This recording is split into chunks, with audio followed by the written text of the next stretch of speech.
City India news, महाराष्ट्रातील लोकप्रिय news channel.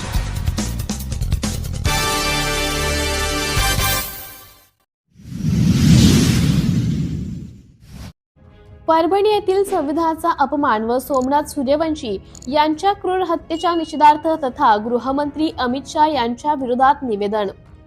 Parbhani येथील संविधानाचा अपमान व सोमनाथ सूर्यवंशी यांच्या क्रूर हत्येच्या निषेधार्थ तथा गृहमंत्री अमित शाह यांनी डॉक्टर बाबासाहेब आंबेडकर यांचा संसदेत अपमान केल्याच्या निषेधार्थ कळमेश्वर येथे माननीय तहसीलदार अंतर्गत महामहिम राष्ट्रपती यांना महाराष्ट्र अंधश्रद्धा निर्मूलन समिती कळमेश्वर तालुका तर्फे निवेदन देण्यात आले।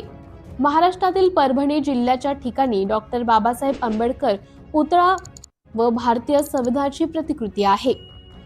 दिनांक 14 डिसेंबर 2024 रोजी जातीवादी मनुग्रसित लोकांनी षडयंत्र रचून एका जातीवादी हरामखोर प्रशांत पवार याला प्रोत्साहित करून संविधानाची प्रास्ताविक तोडण्यास भाग पाडले। त्यानंतर परभणी येथील डॉक्टर बाबासाहेब आंबेडकर कार्यकर्त्यांनी व संविधान प्रेमींनी त्याला पकडून पोलिसांच्या स्वाधीन केले।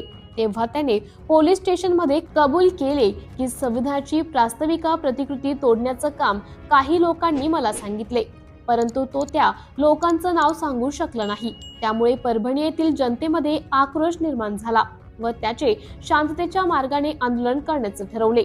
दुपारी 2 वाजेपर्यंत आंदोलन शांततेत पार पडले। सर्व काही ठीक असताना परभणी पोलिसांनी आंदोलनकर्त्यांची धरपकड करणे सुरू केले, ज्यामध्ये श्री सोमनाथ सूर्यवंशी याला अटक करून पोलीस स्टेशन मध्ये बेदम मारहाण करण्यात आली। त्यामुळेच त्याचा पोलीस कस्टडीमध्ये मृत्यू झाला। श्री सोमनाथ सूर्यवंशी याच्या मृत्यूला जबाबदार असणाऱ्या संबंधित पोलिसांवर मनुष्यवधाचा गुन्हा दाखल करून त्यांना ताबडतोब कायमचे बडतर्फ करावे।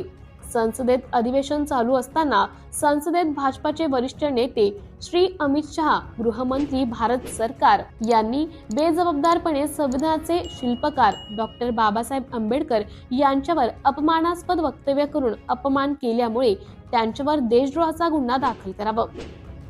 डॉक्टर बाबासाहेब आंबेडकरांचा अपमान हा भारतीय जनतेचा अपमान आहे। संविधानाचा अपमान हा भारतातील सर्व नागरिकांचा अपमान आहे। तो खपवून घेतला जाणार नाही, अशी कार्यकर्त्यांमध्ये तीव्र भावना निर्माण झाली आहे। बीड जिल्ह्यातील मत्साजोग येथील सरपंच श्री संतोष देशमुख यांची जी क्रूरपणे हत्या करण्यात आली त्याची सखोल चौकशी करून दोषींना त्वरित अटक करा, असे निवेदनात म्हटले आहे। हे निवेदन महामहिम राष्ट्रपती महोदय, माननीय उपराष्ट्रपती, माननीय प्रधानमंत्री, माननीय लोकसभा विरोधी पक्ष नेता, माननीय मुख्यमंत्री, उपमुख्यमंत्री, विधान परिषद विधानसभा विरोधी पक्ष नेता तथा चंद्रशेखरजी आजाद, खासदार भीम आर्मी तथा माननीय ठाणेदार साहेब, पोलीस स्टेशन कळमेश्वर यांना देण्यात आले। या प्रसंगी निवेदन देताना महाराष्ट्र अंधश्रद्धा निर्मूलन समिती कार्याध्यक्ष गायक अरुण भाऊ सहारे, महासचिव अरुणजी वहाणे, डॉक्टर घनश्याम मकासरे, सरजू मंडपे, इंद्रसेनजी तागडे, विजय ठाकरे, कार्यवाह गौतमजी जांभूळकर, दीपक मेश्राम, प्रसिद्धी प्रमुख युवराज मेश्राम, प्रसिद्धी प्रमुख नंदकिशोर पाटील, समितीचे सदस्य मुकुंद बागडे, फकीरचंद गोंडाने, रामदास कापसे, सुरेश वहाणे, अनिल अडकिने, प्रभाकर शेंडे, राहुल गोंडाने, कृष्णा शेंडे, प्रभू कराडे, सत्यवान मेश्राम, राजपाल बनसोड, के.एस. भालेकर, अशोक सूर्यवंशी, मनोज चिंचेखेडे, कमल सोनटक्के आदी पदाधिकारी व कार्यकर्ते उपस्थित होते। सिटी इंडिया न्यूज साठी उपसंपादक नागपूर ग्रामीण मंगेश गमे।